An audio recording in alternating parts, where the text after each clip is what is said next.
हमारी आज की कहानी है भगवान गणेश जी और कंजूस औरत। श्री चंद्र नाम का एक व्यक्ति भगवान गणेश का बहुत बड़ा भक्त था। बुधवार के दिन भगवान गणेश के व्रत रखता था। एक बार जब वह सो रहा था तब भगवान गणेश सपने में आए और कहने लगे, श्री चंद्र, तुम मेरे बुधवार के व्रत और पूजा सच्चे हृदय से करते हो। मैं चाहता हूँ कि तुम आने वाले बुधवार को एक बालक को घर में भोजन के लिए आमंत्रित करके प्रेम पूर्वक भोजन कराओ, जिससे तुम्हारे घर में सुख समृद्धि और धन्य धान्य का वास होगा। श्री चंद्र ने यह बात अपनी पत्नी निर्मला से कही। श्री चंद्र की पत्नी निर्मल स्वभाव से बहुत ही कंजूस थी। वह कभी भी दान पुण्य नहीं करती थी। अपने पति से कहने लगी कि तुम भी क्या सपनों की बातों पर विश्वास करते हो? अगर ऐसे सपनों की बातें सच होने लगी तो हमारे सारे भंडार भरे होते। अगर ऐसे ही तुम्हारा दान पुण्य करने का कार्यक्रम चलता रहा तो जो थोड़ा बहुत धन धान्य घर में है वह भी तुम सब लुटा दोगे। कहने लगा कि निर्मला, सिर्फ एक ही बुधवार की तो बात है और एक बालक को ही तो भोजन कराना है। एक थाली किसी को भोजन दे भी दिया तो तुम्हारा क्या बिगड़ जाएगा? निर्मला बोली, ठीक है, बुधवार तो आने दो, तब देख लेंगे। फिर श्री चंद्र को पता था कि इस शुभ कार्य में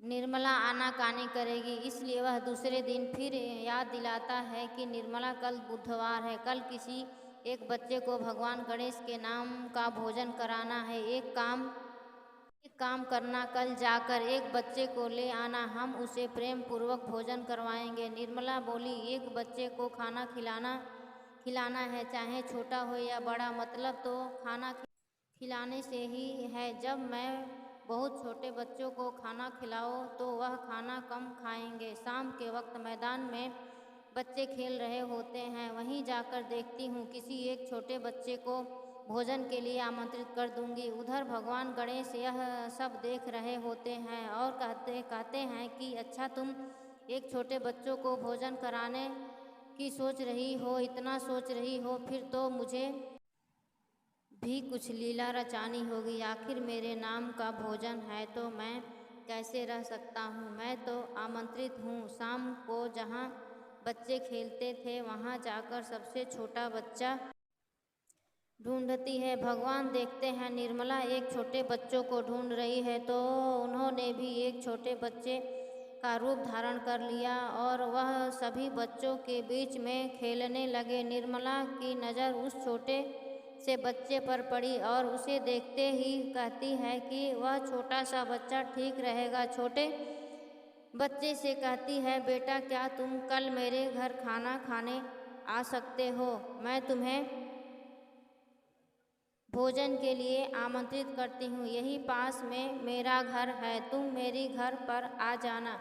छोटा बच्चा बोला, ठीक है माँ जी, चलो, अच्छा है जो मुझे छोटा बच्चा मिल गया, थोड़ा भी खाएगा और मेरा काम आसान हो जाएगा। छोटे से बच्चे के रूप में गणेश भगवान घर पहुँच गए।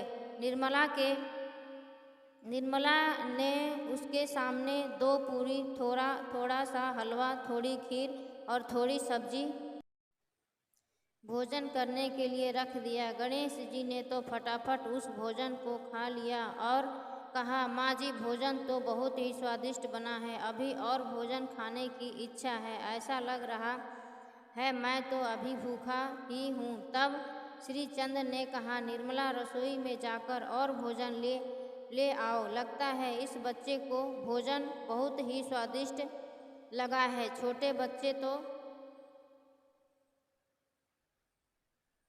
भगवान का रूप होते हैं। हमारे घर में इस बालक को हमारे द्वारा परोसा गया भोजन पसंद आया है, यह हमारे लिए बहुत ही प्रसन्नता की बात है। निर्मला बोली, अच्छा, कोई बात नहीं बेटा, तुम तब तक यह खीर खाओ, मैं और भोजन लाती हूँ। निर्मला बालक के सामने भोजन परोस जाती और भगवान गणेश बालक रूप में भोजन को फटाफट खत्म करते जाते। थोड़ी देर बाद बालक ने कहा, माँ मैं अभी भी भूखा हूँ, मुझे और भी भोजन चाहिए। निर्मला कुछ भी समझ नहीं पा रही थी। जितना भी भोजन निर्मला ने बनाया था गणेश जी सभी खा जाते हैं और फिर बोलते हैं, माँ मैं तो अभी भी भूखा हूँ। निर्मला को गुस्सा आ जाता है। वह बोलती है, अब तुझे क्या दूँ, जितना भी मैंने बनाया था सब ले आई हूँ।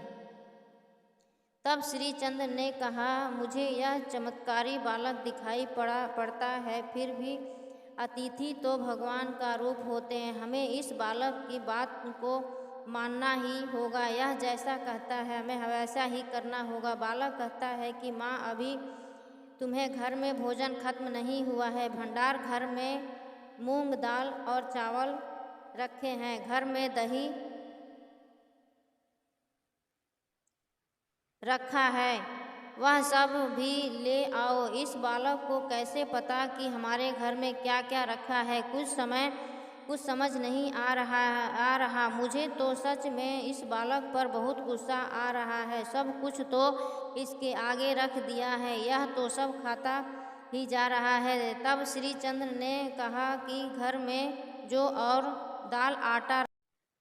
दाल आटा रखे हैं वह भी ले आओ। निर्मला वह सब भी ले आती है। भगवान गणेश दाल और आटा भी खा जाते हैं। तब भगवान गणेश बोलते हैं, जो सामने गेहूं की बोरी रखी है वह भी ले आओ। तब निर्मला कहती है, अब बालक है या कोई भूत दैत्य जिसको मैं घर में ले आई हूँ।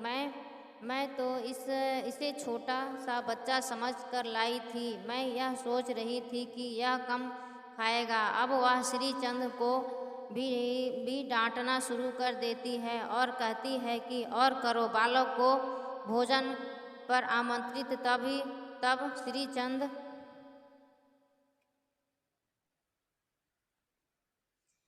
बोला, प्रभु मैं जान गया हूँ कि आप इस छोटे से बालक के रूप में निर्मला को संदेश देना चाहते हैं, पर निर्मला सचमुच घबरा रही है। प्रभु उसे क्षमा कीजिए। निर्मला रोने लग जाती है और उसके घर में अनाज का एक दाना भी नहीं रहता। तो गणेश जी सामने प्रकट हो जाते हैं। श्रीचंद्र भगवान श्री गणेश के सामने अपने हाथ जोड़ लेता है और निर्मला भी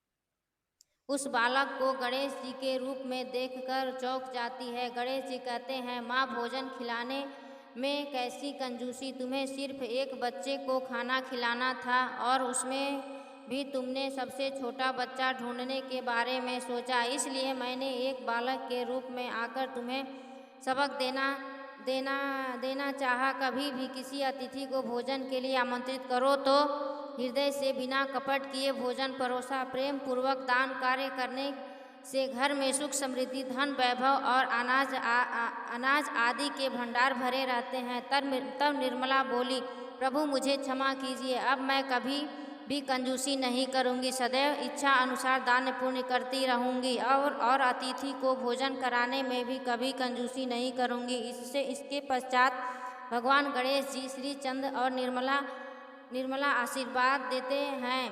गणेश जी ने जो भी खाया था उस सामान को चौगुना कर दिया। श्रीचंद्र को अपनी भक्ति का फल मिल गया और निर्मला को भी सीख मिल गई। अगर हमारी गणेश जी की कहानी आप लोगों को अच्छी लगी हो तो लाइक एवं सब्सक्राइब करें।